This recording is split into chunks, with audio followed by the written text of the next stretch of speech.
Hey, my friends, I'm back again. It's Sunday, happy Sunday, and here doing Facebook Live, talking today about why change is so hard. And I have to tell you, I have a total example of me today as to why change is so hard. There's a lot going on. I've got a lot of things in my mind, and so my mind is stressing out about it, creating these thoughts that put more pressure on me than I need, and it's because doing things that are new are hard. Changing is hard. Now, the one beautiful thing I can say is that I no longer eat because I have these emotions. What I do now is, well, I just decided I had to get out of the house. I came up here for a walk and brought the camera here and thought, well, we'll just do it here. And part of that is my own technique for feeling my emotions, my fear, frustration, is to really try and figure out what it is, what's the thought driving it. A lot of times it's comparing and despairing, and just expecting myself to do so much more than perhaps is possible, even in a day like today, Sunday. So I promised I would come here and do Facebook Live, and I want to keep my promise. So why is it so hard to change emotional eating? I could tell you that anytime you have a skill that's not practiced, it's going to be hard to do because any new skill takes practice. And partly we just don't want to feel uncomfortable. We want to know how to do what it is we don't know how to do, and it just doesn't really make a lot of sense. Doing something new is always going to be uncomfortable in the beginning. So, depending on your experience, emotions are going to be avoided at any cost. If you fear your emotions, if you are practiced at avoiding your emotions, especially by picking up food, numbing your emotions, then of course that's what's going to happen. You're going to avoid feeling your feelings. And so it's really hard to change if you are used to avoiding your feelings, numbing your feelings, and choosing to eat instead. The other thing is that immediate gratification. It just feels so much better to just jump in, do it quickly, eat that food, squash that emotion without thinking about it. It's that immediate gratification. And the more you have immediate gratification, it's kind of like you get that hit of dopamine, and then your body and your brain wants it more and more. It makes it even more difficult to change. The other thing we talked about yesterday is false beliefs that you think are innocent. I've earned this reward. It's the end of the day. I've done a lot of work today. I deserve a reward.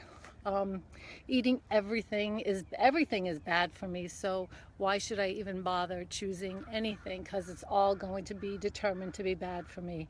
That's a thought that is not very helpful, and it's a false belief. The other thing I think that's really important is that we believe that if we're not happy, there's something wrong with us. We believe if we have any emotion other than peace and joy, then there's something wrong. We need to fix it. And life has many emotions. If we're lucky and we're alive, we're going to feel every emotion that there is. So creating space for what we call negative emotions is as important as creating space for positive emotions. It's almost like if you think about Disney movies, growing up on Hollywood movies where there's always a happy ending, there's always you only see, even though they're in the movies they may go through a struggle, there is always this idea that it's going to be happy in the end. And if you're not happy, then there's something wrong with you. I say, let's be happy when we can, because there are going to be times when we're not going to be happy, and feeling each emotion to the appropriate situation is a gift, and that's something that we are not used to, so it's hard to change.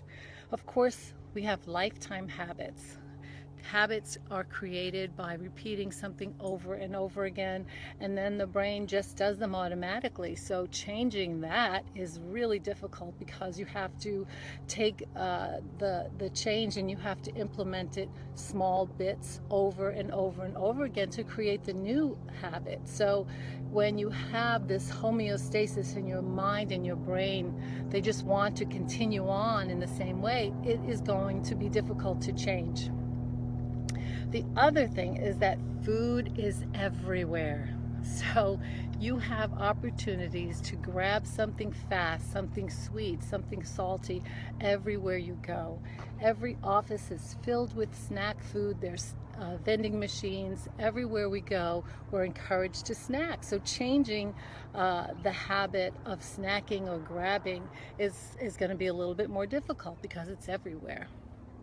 The other thing is that, we can get away with a lot. I know myself and other people who manage to eat not very well, perhaps do drugs and really beat their bodies. Their bodies were able to take a lot. So quite often we don't realize the damage we're doing to our bodies, and our bodies can take a lot. And so therefore we think, hey, it's not that such a big deal. Next week I'll start that eating well because it's not really going to hurt me. So that kind of thinking makes change very hard. We also have so many pressures to eat. Friends will say, come on, come out and eat, have a drink. Why aren't you eating? Why don't you want this cupcake? Why don't you have a piece of cake? I mean, it's a constant barrage of people asking that you to explain yourself, why you're not eating, why you're not drinking. And then, of course, as we get older, after the age of 50 into our 60s, our metabolism slow down. And I don't know about you, but every time I go to the doctor for the past 10 years, they start the conversation with, and as you age, and therefore they give an explanation of what it is that is going on and say that basically, it's because of age. So it is true, our metabolisms will slow down, making it more difficult to change. There's also, depending on the kind of foods we're eating, our bodies have a reaction. We could have hormone imbalances. The food we eat now is different. Not all food is created equal. The processed foods that we eat today are not the foods that our grandparents or great-grandparents ever even knew about. So this is really new to the body, and the results and the impact that it's having, well, over the past 20 years, we've seen the obesity rate just skyrocket. So the kind of food you eat can be very addictive and therefore making it difficult to change. So that's just some reasons why I believe it's hard to change. Not impossible, though. If you have a willingness and a readiness and you want to be healthy and you want to spend the rest of your life eating healthier, then you can make these changes. It may not be easy, but when you make space in your life for the good feelings, the bad feelings, or the negative feelings, then you will have a better chance at being able to change and instill new habits into your life. So I really want you to sign up for my webinar on emotional eating, eat, weigh, and suffer less, 3 steps to overcome emotional eating. If you know anyone who you think might benefit from it, let them know. The registration is open until Tuesday, and I'd love to have you join me, and I look forward to it. So tomorrow we're going to talk about what do we really hunger for and how emotional eating may never satisfy those desires. All right, you guys, have a lovely Sunday night, and I will talk to you tomorrow.